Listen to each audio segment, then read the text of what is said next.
The college system in America is a scam. Not the externship part, but the degree plan part, because they make you go to school for 2 years for an associate's, 4 years for a bachelor's, 6 years in total for a master's, and usually 8+ years for a doctorate or a PhD. Guess what? This guy won 26 cases being a fake lawyer. What does that mean? That tells us that this guy had absorbed so much information in regards to the law that he was able to use that to his advantage to beat actual attorneys. Y'all, this is groundbreaking. Because what does this mean?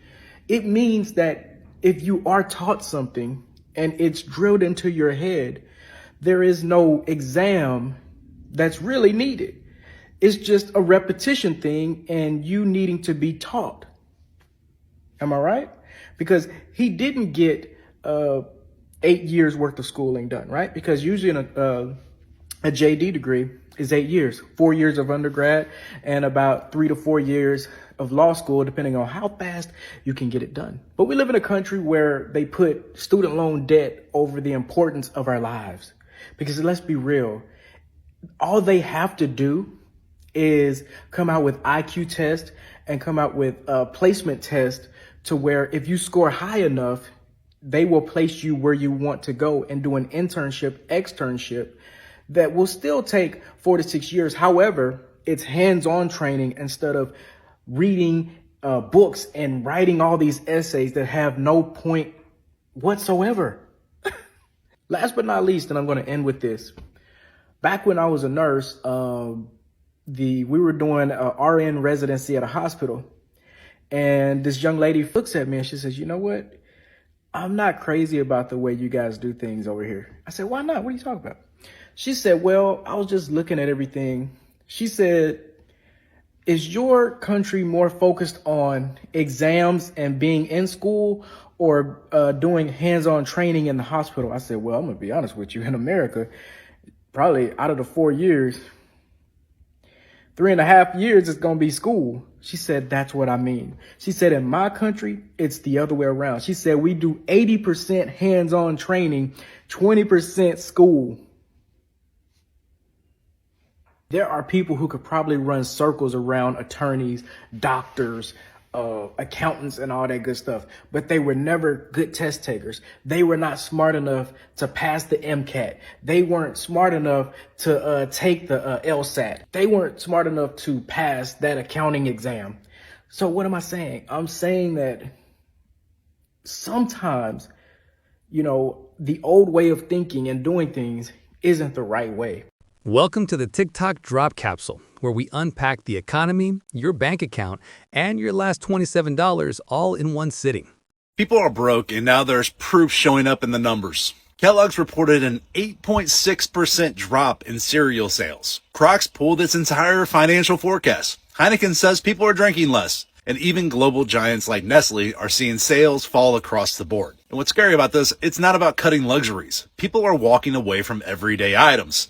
Candy, snacks, fast food, takeout. Last Saturday, I went for lunch at a popular restaurant. Usually packed at noon, we expected a wait. Instead, we were just a handful of people there. Because consumers are cutting back hardest on items that bring joy. Chips, chocolate, going out to dinner. Not because they want to, because simply they don't have the fucking money. And companies know it.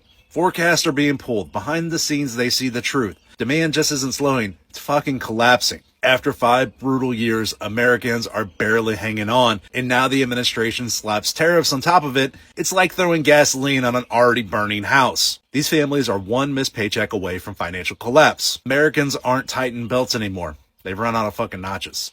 Americans are so broke, and they desperately try to justify their brokenness. I always get Americans tell me, "But the people in Mexico, they only make $20 a day."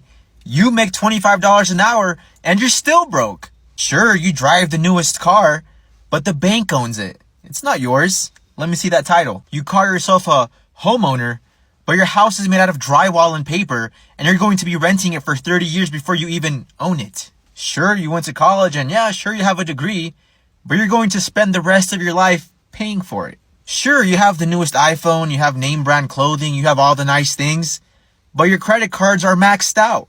Most of Americans are one paycheck away from being homeless. The United States runs on credit. The United States runs on debt. Americans cannot function without credit.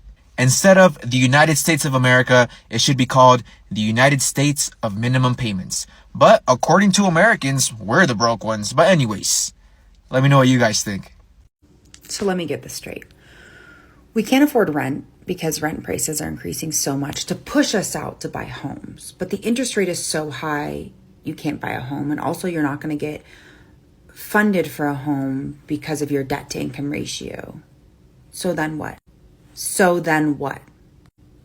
And then homelessness or houselessness is becoming criminalized. So then what? I don't understand. To be honest, I really like the idea of building a commune, aside from like the culty aspect of it, but essentially buying land, driving vans, building a tiny houses on it, and everyone shares. Let's get into it. You ever see a man post his bank account after buying playoff tickets? $580 gone, $27 left. Sir, you just paid premium seats to go financially extinct. Like the Ravens might make it to the playoffs, but you're not making it to payday. Listen, I get it. We all want to live a little, but some of y'all are living a lot with no buffer. Financial stress isn't just stressful, it's cardio for your anxiety. It'll shave years off your life faster than student loans can add them back. Let's keep it real. Most Americans aren't broke because of one bad decision. We're broke because life got expensive while paychecks stayed on the same diet since 2008. Home prices? Higher than your rent-to-own dreams. Gas feels like a luxury fragrance. You're paying $80 just to smell like unleaded. Groceries? Don't even get me started. You used to walk into Walmart with $100 and walk out like a king. Now you walk in with $100 and leave holding a rotisserie chicken and emotional damage. And here's the wild part. Even people making $35, $40 an hour are broke. That used to mean something. Now it's just code for, I can pay rent and cry quietly afterward. And the economy isn't just expensive, it's exposing people. You can't even flex anymore. You post a picture. Do y'all know that the average American doesn't have any money left over, if but maybe $200 or $300 left after they get paid every 2 weeks or every month? Did y'all know that? I'm sorry, but that I literally feel like drive me to voluntary homelessness. I would volunteer to be homeless. There's no way they'd have me out here working for anybody and I can't live life after I pay bills. Y'all can have these bills back. Take the car, take the crib. You can have it. Listen, I'm going to be homeless on the streets before I dare. Because, see, the way I'm set up, my Father which art in heaven would never have that be my portion. That's not my portion. There's no way that paying bills and not having any money left over to really exist, that's not my portion. That's not my portion. And I feel like if that doesn't motivate you and inspire you to get out here and go make some money, make more money. See, the problem with us nowadays is not that we don't know how to make money. It's just that we need to make more money. Find ways to make more money. Stop making excuses. You need to be trying to be the president of the United States before you stop trying to find a new job. Listen, if you got to switch jobs every single 2 weeks, then that's what you got to do. May the best salary win. Thank you. I just seen a tweet by a grown man saying, did I just go broke buying playoff Ravens tickets? And he showed his account. It was $580 for the tickets or whatever, and he had $27 in his bank account. Listen, as a grown man, please take your finances seriously. Coming from somebody who has touched a lot of money in the early 20s, fucked up a lot of money, taking some risks, and then makes a lot of money again, please take your finances seriously, especially as a grown man. Financial stress damn near can kill you. It can literally shave off years of your life. There are statistics around how a lot of people couldn't endure a $1,000 emergency. Think about how many people don't have 4 figures in their bank account. That is just $1,000. It's literally so many, and it's sad. For any young man out there, please try to stack your first $5,000. Try to be able to put away $10,000 in an emergency fund that you don't touch and live below your means.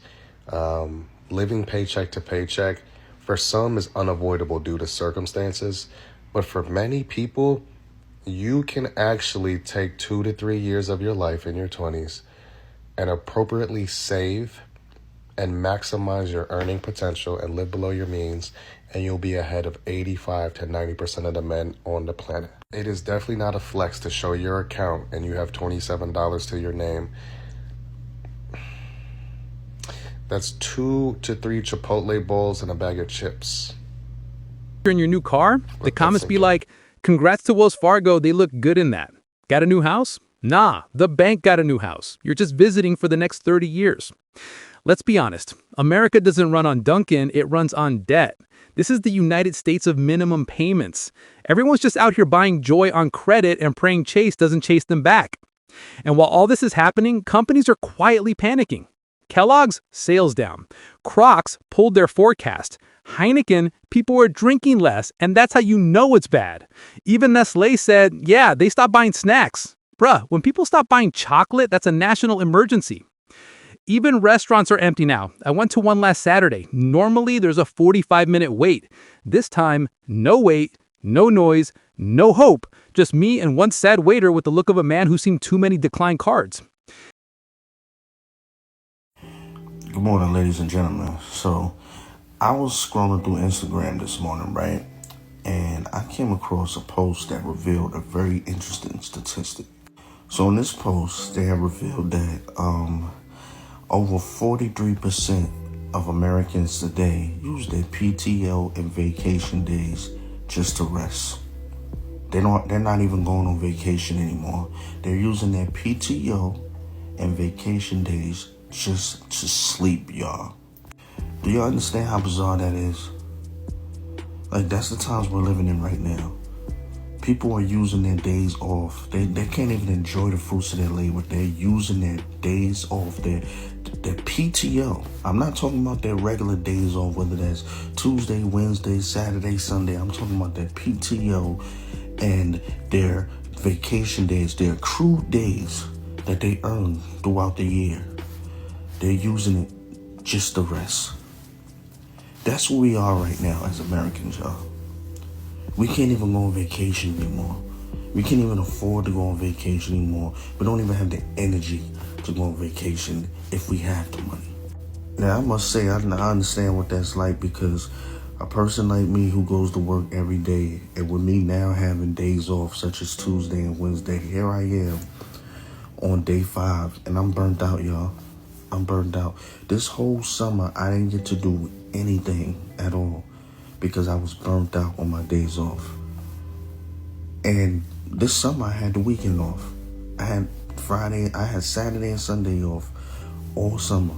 And I didn't get to do a damn thing because I was burnt out. Not to mention, because I was prioritizing bills as well. So I really couldn't even afford to do anything my damn self.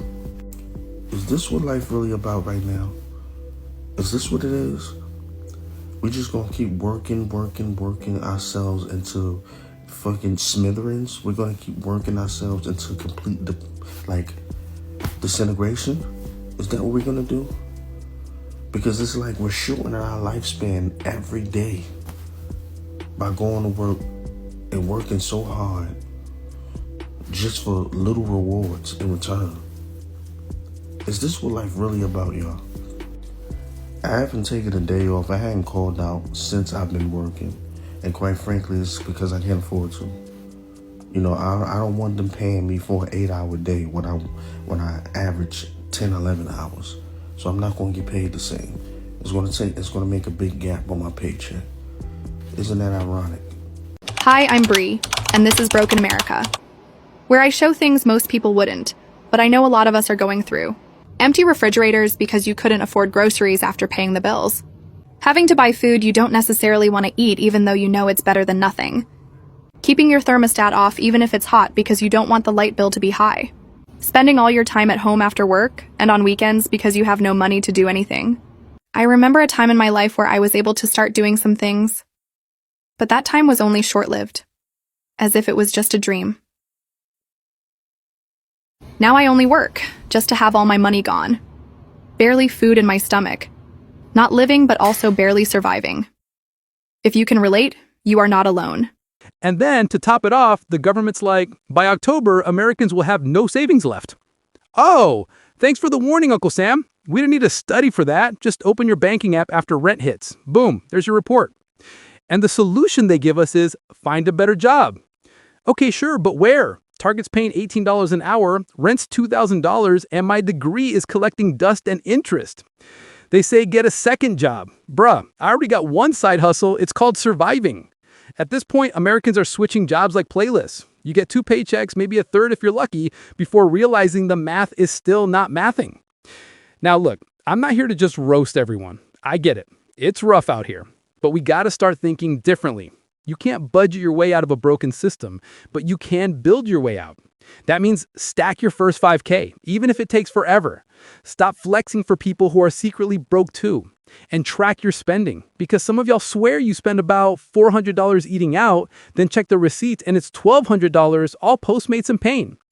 Do the boring stuff, the budget apps, the side hustles, the meal prep, because at this point, being financially stable is the new flex. Did you know 70% of Americans don't even have $1,000 in their savings account? Well, why does that matter?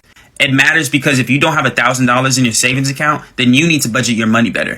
The expenses should be last. That means you're living above your means. The reason America's broke is not because of inflation, it's not because of the economy, it's because they're not living on less than they make. It's that simple. What are your actual expenses? Not what you think it is, not how much you think you spend eating out or how much you think you spend on groceries, but what is it actually? And most people would be shocked. If I said, Jack, how much do you think you're spending eating out? You might say $450. Now, let's say Jack actually tracks how much he spends over the next month. He would be astounded to find out that he's actually spending $700. That's probably more like it, yeah. And so I think looking in the financial mirror is the most important thing you can do. And it's why we say, do a budget, download every dollar, get your income on there, get your expenses on there, track the expenses. It doesn't have to take a long time. While you're waiting for your coffee, drag your 4 transactions for the day up into the right categories. And doing that ahead of time will help you avoid overspending. 65% of Americans live paycheck to paycheck. 65% of Americans do not even have $1,000 for an emergency fund. More than that are 2 paychecks away from homelessness. The states struggling right now the most, the people in the states, the top 2 are both red states. Number 1 is Texas. The people there are struggling financially. The second state is Florida, another red state. The people are struggling. What do you think is going to happen when they lose their job in a couple weeks? They can't afford groceries. They can't pay their car payment. They can't pay their light bill. They're going to be up in arms. You and I know, because we're smart, know that it's going to be the regular average Joe that is going to be screaming in the streets, screaming because of our government. Just remember, Republicans did that. Trump supporters did that. And if all else fails, we might just have to go full commune mode.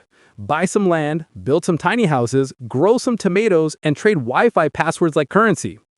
At least then, when the world collapses, we can say, yeah, I'm broke, but my tomatoes are paid off. So if you're out there trying to make it, you're not alone. We're all just trying to stretch a dollar into a dream. And until the system makes sense again, the real American skill isn't wealth, it's resilience. Welcome to Broke Nation. Population, all of us. But hey, at least we're laughing through it.